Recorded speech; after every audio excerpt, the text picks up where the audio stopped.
சிவகங்கை மாவட்டம் வடம் சிங்கம்புணரி பழைய கிராம நிர்வாக அலுவலகத்தின் பின்புறம் வாக்காளர் அடையாள அட்டை, மருத்துவ காப்பீடு அட்டை உள்ளிட்டவை கிடந்த நிலையில் இதனை கைப்பற்றிய போலீசார் மற்றும் அதிகாரிகள் இதுகுறித்து விசாரித்து வருகின்றனர். கூடுதல் விவரங்களை தர இருக்கிறார் செய்தியாளர் அப்துல் சலாம். வணக்கம் அப்துல் சலாம், விவரங்கள். சிவகங்கை மாவட்டம் சிங்கம்புணரியில் வட சிங்கம்புணரி கிராம நிர்வாக அலுவலகம் பாழடைந்து போனதால் சுமார் ஓராண்டுக்கு முன்பு அதனை காலி செய்து தற்போது அந்த அலுவலகம் வட்டாட்சியர் அலுவலக வளாகத்தில் இயங்கி வருகிறது.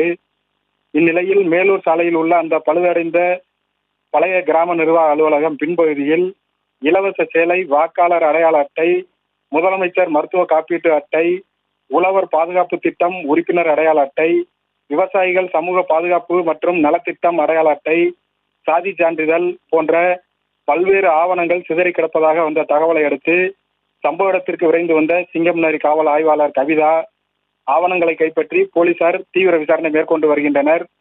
கிராம நிர்வாக அலுவலகம் காலி செய்த நிலையில் சேலை, வாக்காளர் அடையாள அட்டை, மருத்துவ காப்பீடு அட்டை உட்பட பல்வேறு ஆவணங்களை வெளியில் தூக்கி வீசி சென்ற மர்ம நபர்களால் அந்த பகுதியில் பெரும் பரபரப்பு ஏற்பட்டுள்ளது. தர்ஷினி, விவரங்களுக்கு நன்றி அப்துல் சலாம்.